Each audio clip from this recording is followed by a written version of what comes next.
Welcome back. Here's the Kovacs report. It's time to take a look at something dark from Dark Horse Comics. Yes, TexArcanum. This book almost slipped my net. I'm glad it didn't. It's really, really good.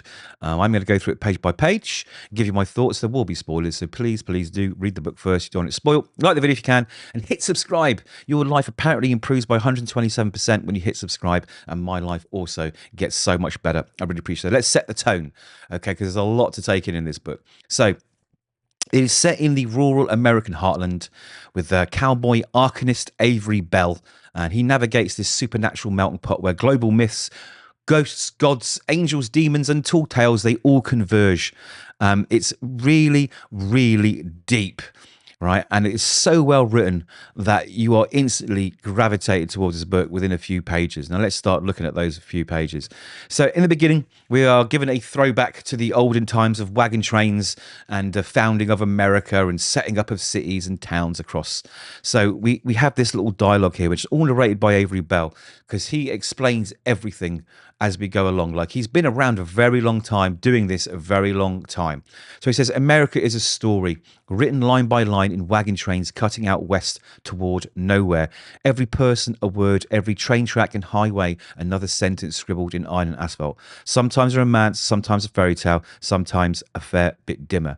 And he talks about the fact that America was built on blood, you know, and the blood of the land. There's a lot to do with blood in this book. There's a lot of blood. And he just explains that, you know, everywhere has its own story. Everything's alive. We don't see it. We don't know the history, but it's all built on blood. And you are hooked. You are hooked. Now, these settlers, which are trying to travel to the west, they come across this man just in the middle of the prairie or the land with a table and some drinks while the kids are reading this Dark Fables of Old Europe. You see a Strigoi there. I get that's like a vampire.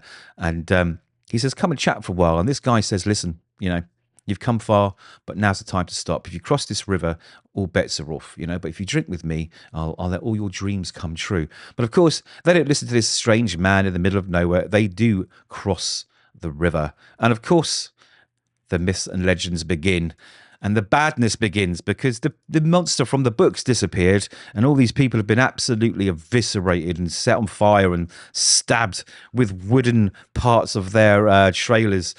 It's crazy. And speaking of trailers, that's when we jump to the present and meet Avery Bell again, who's narrating this whole story, and he's wrestling this this, I don't know, possessed trailer park van. Is crazy. And I think at this point you think, oh no, is this book going to go down that road? It isn't. It really isn't. You just hold on. You hold on. It is fantastic. He explains who he is, and he goes, you know, from place to place, solving these supernatural mysteries for money, of course. And like I say, he's been doing it a long time. And he gets a call to go to TexArcanum, and he says, I was unsurprised to get a call from a friend at the Parks Department with the words 10 Plagues and TexArcanum. So he drives down there, and immediately as he's entering, he gets sort of attacked by a plague of hornets or a plague of locusts, whatever they are, and they absolutely eviscerate the side of this poor hitchhiker, and that sets the tone for the book, and it's good. So he does meet this park ranger, and she says, listen, you know, I was going to call you, but I didn't call you when I found the dead cattle. I didn't call you when we got the hailstones out of nowhere, out of hurricane season. I didn't call you when all these sort of plague-like things started happening, and they're happening all over the area. He said, but the one thing that really did, even after I found a man with his stomach torn open and rattlesnakes pouring out, I didn't call you. But the one thing that pushed me over the edge was the levitating bodies in the hospital speaking in tongues. And he's like, okay, cool. Right. So he said, let's investigate. You know, they go through the reasons of how this could happen. They think maybe it's in the water. So he unravels this like this rap.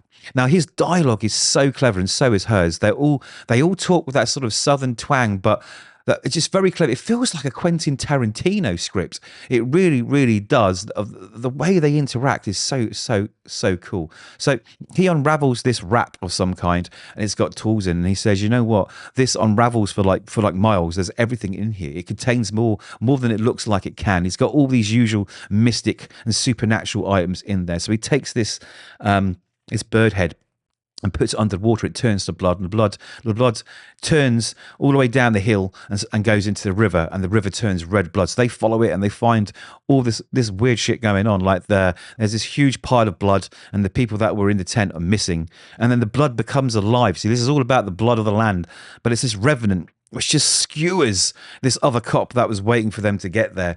And it's brutal. The violence is really, really good. It's not over the top. It just suits what's going on. Anyway, he puts the Revenant down by using his supernatural skills, and he gets it to transfer it into something that he can control or attack or do something with. And he puts it into the Scarecrow and then sets fire to it. And he's right, you do have a problem here. Anyway, these two guys were sons of these two very, very rich men, right? Mr. Garrison and Mr. Riley. Now, both of them are very, very similar in the fact that they're kind of cutthroat businessmen who've got very rich. You know, one believes in the old times, the other one has embraced technology. And that's reflected here, as you can see. One turns up on a horse and one turns up on a car. It's their sons that have been murdered here. And they're like, there's a family war. There's something starting here as well. So there's other little stories that are building up sort of underneath.